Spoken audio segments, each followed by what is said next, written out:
Esse é um livro que eu tenho várias tentativas de ler e eu vou explicar mais pra frente o porquê de eu não ter conseguido ler esse livro durante outras vezes. Mas é um livro que agora que eu peguei pra ler eu realmente consegui perceber a imensidão do mundo e o quão interessante realmente é e por que as pessoas falam tanto assim desse livro. E o livro em questão que eu tô falando é O Aprendiz de Assassino, da Robin Hobb. Oi, eu sou o Grinsauro e me diz aí se você já leu esse livro ou se você tem algum tipo de interesse em ler esse livro, porque eu sei que vai ajudar bastante as pessoas a decidirem se querem ler ou não O Aprendiz de Assassino.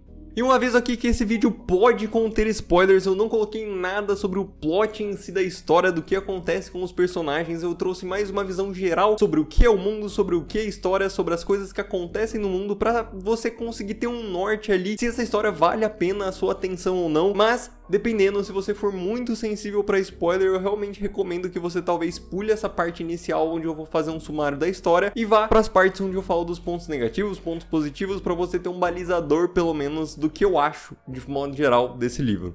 Margaret Astrid Lyndon Ogden, também conhecida como Robin Hobb, né, é o nome que ela se deu aí, o nome artístico, uma autora americana que resolveu escrever uma saga chamada de The Farseer Trilogy, que basicamente é a trilogia dos Farseers, que é o nome dessa grande família que a gente vai estar lendo, né, a gente vai estar conhecendo principalmente nesses livros, e o primeiro livro que eu quero falar aqui dessa saga é exatamente O Aprendiz de Assassino, o livro que dá início a toda essa história dos Farseers, mesmo que os Farseers já tenham uma história aí que vem antes de O Aprendiz de Assassino. Aqui a gente tem a história de um desses Farseers. E é exatamente sobre essa pessoa que o livro vai ser todo pautado em volta. E essa pessoa é exatamente um personagem que primeiramente recebe o nome de Garoto. E simplesmente era como as pessoas chamavam, ele não tinha um nome. E bom, mais pra frente, esse garoto, ele vai receber o nome de Fitz, que parece não ter grande significado. E aqui eu tô falando exatamente sobre o significado do nome, porque até uma coisa que essa edição que eu tenho, né, já aproveitando mostrar pra vocês, que é a edição da Suma, e aqui eu vou ressaltar, geralmente eu não falo muito sobre as edições que eu tenho, mas nesse caso, a gente tem nessa história uma grande importância dos nomes, porque nesse livro, os nomes, eles, pelo menos nessa edição, os nomes são todos em inglês, então, por exemplo, a gente tem, né, o pai desse garoto, né, que é um bastardo aí, do príncipe, né, Chivalry, que seria meio que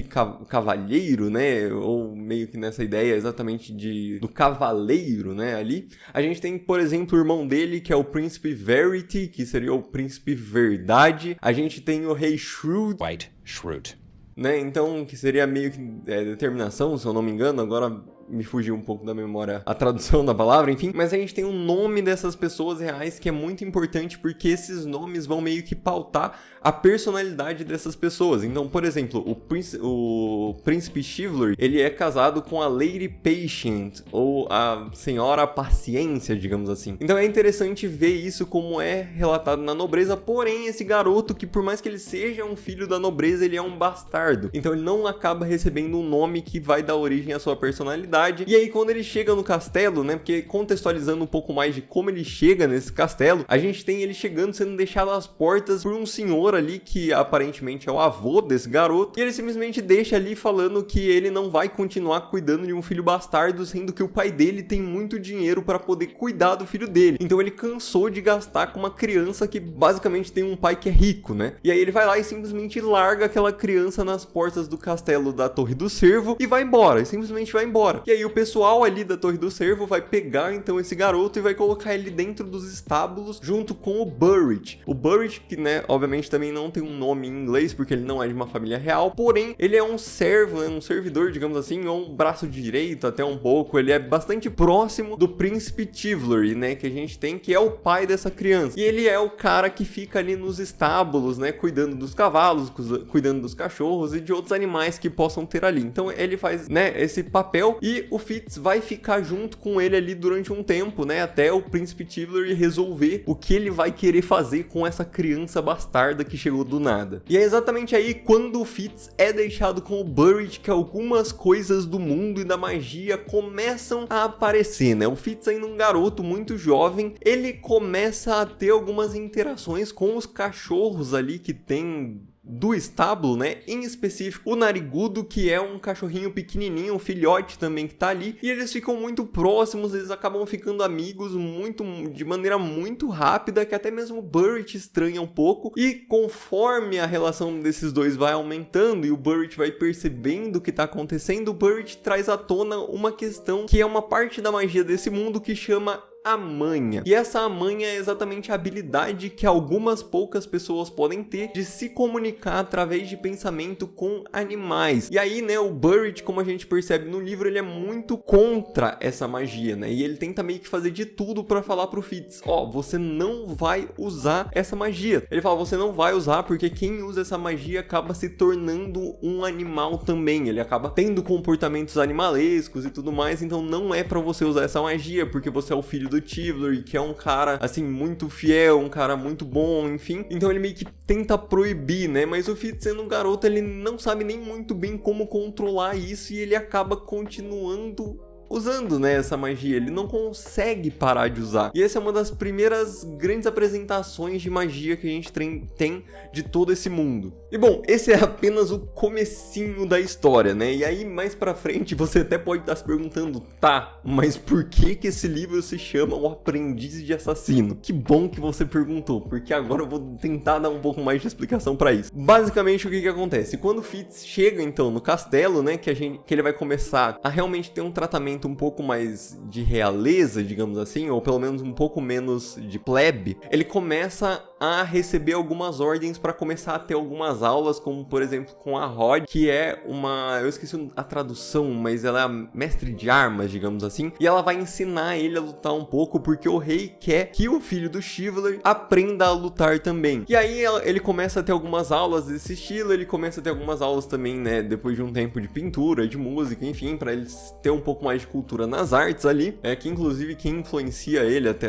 essas aulas é a Lady Patient, né, que é a esposa do Lord Tivler, né, do Prince Tivler, e enfim, tem todo um rolê aí entre o Lord Tivler e a Patient, a relação deles não quererem, né, principalmente a Patient não curtir muito o Fitz, exatamente porque ela não consegue dar um filho pro Príncipe Tivler, né, enfim, mas eu não vou entrar nesses detalhes, porque se você quiser saber esses detalhes, você vai lá e vai ler o livro, tá? Então não vou contar muito disso aqui, porque é uma parte importante, assim, pra história. Mas enfim, o que acontece é que começam a ter essas aulas até que em certo momento o rei vira e fala, beleza, ele chega pro Chad, né, que é um dos personagens bastante importantes, e vai falar, agora você vai ensinar esse moleque a como ser um assassino do rei. E é aí que o livro finalmente começa a fazer sentido com o nome que ele recebe. E aqui a gente vai ter uma grande relação entre o próprio Chad e o Fitz, né? E é uma relação bastante interessante de mestre e aprendiz, e até algumas questões de ver sobre lealdade, né? Porque ele tem que ser o assassino do rei, então ele meio que não pode trair o rei, né? É bastante interessante ver como isso funciona, e eu vou só me delongar um pouquinho mais aqui na história, só para trazer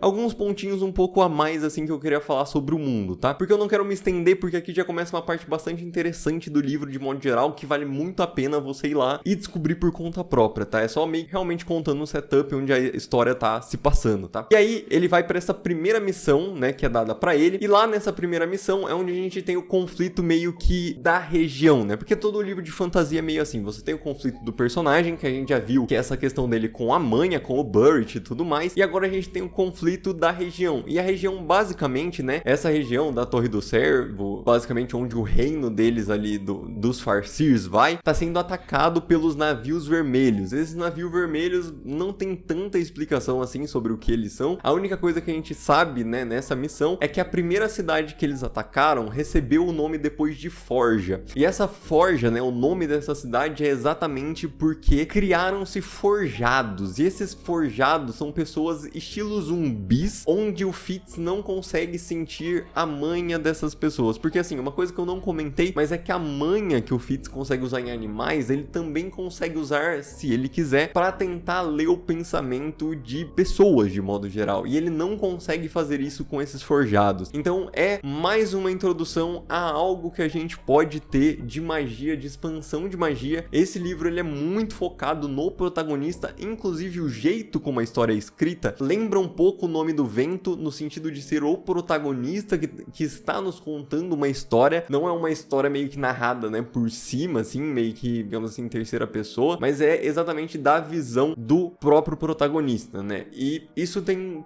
prós e contras nessa história, tá? Que eu vou falar daqui a pouco. Por que então que a primeira vez que eu peguei esse livro, que não me atraiu nesse livro, o que eu senti a primeira vez que eu li, e basicamente o que eu senti, principalmente da história de modo geral, como ela é contada, é que ela é uma história bastante lenta, tá? Ela é uma história que você realmente tem que ir com o tempo e querendo ler. Na época que eu peguei, eu queria uma história um pouco mais rápida, um pouco mais dinâmica, com descrições um pouco mais, entre aspas, úteis pra história. Eu sinto que nesse livro a gente tem alguns momentos descritivos que eles não tem tanto efeito narrativo quanto a escritora imaginou que teria, tá? Pelo menos essa é a minha visão. Se você tiver outra visão, pode deixar aí nos comentários, tá? Mas pelo menos no começo, até antes dessa primeira missão, pra vocês terem noção, a primeira vez que eu li, eu não consegui chegar nem na parte da forja ali, dos forjados, tá? Então assim, eu realmente nem fui até a metade do livro. Eu li, sei lá, umas 50, 60 páginas mais ou menos, até um pouquinho mais. Só que eu não me conectei com o estilo narrativo que a Robin Hobb quis passar dentro dessa trilogia, que é essa visão meio que do Fitz escrevendo cartas e tudo mais, enfim. Não me desceu isso a primeira vez, porém, agora eu peguei com o tempo, e aí eu fui só lendo, sabe, tranquilo, de boas, e aí realmente eu fui passando e fui vendo que é uma história muito legal, muito interessante de ler, mas ele tem sim esses pontos de ser bastante descritivo, e não só bastante descritivo, porque geralmente eu gosto muito de descrição, mas eu não senti a descrição tão efetiva assim pra narrativa,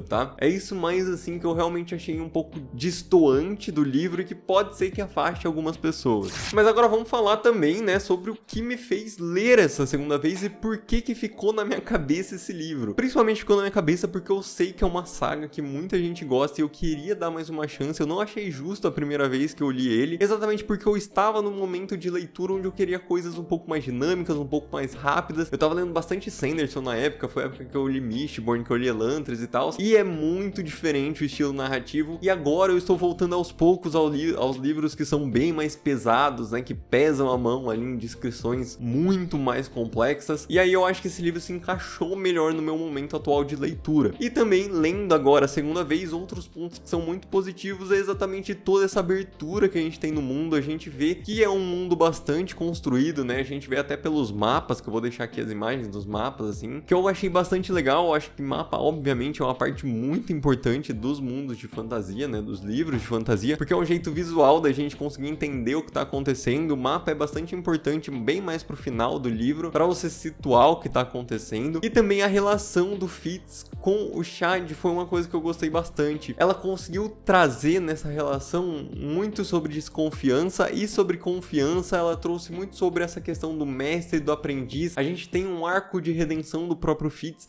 a gente tem arcos do Burrich, que pra mim me pareceu um personagem muito mais secundário, e ele acaba sendo muito mais importante do que realmente aparenta ser no começo. De todo modo, eu gostei bastante da história, da narrativa, como ela é construída. Estou bastante empolgado pra ler o próximo livro, porque esse acaba num momento meio alto assim do livro, pra realmente a gente entender como vai ser daqui pra frente. Então acho que é isso que eu tinha pra falar pra vocês hoje sobre esse livro. Vale bastante a pena dar uma olhada se você gosta de fantasia, tá? E se você já leu também, deixa aí nos comentários. E aqui, só fazendo um comentário rapidinho, né? Porque se você chegou aqui, muito provavelmente você é uma pessoa que acompanha o canal, que gosta do meu conteúdo. E eu queria agradecer aí, a gente chegou à marca de 2.000 inscritos, então muito obrigado a todo mundo que me ajudou a chegar até aqui. E se você quer continuar ajudando o canal, não sabe muito bem o que fazer, só comentar, curtir o vídeo, já ajuda muito, muito mesmo. E é isso, muito obrigado, e um abraço, e até a próxima.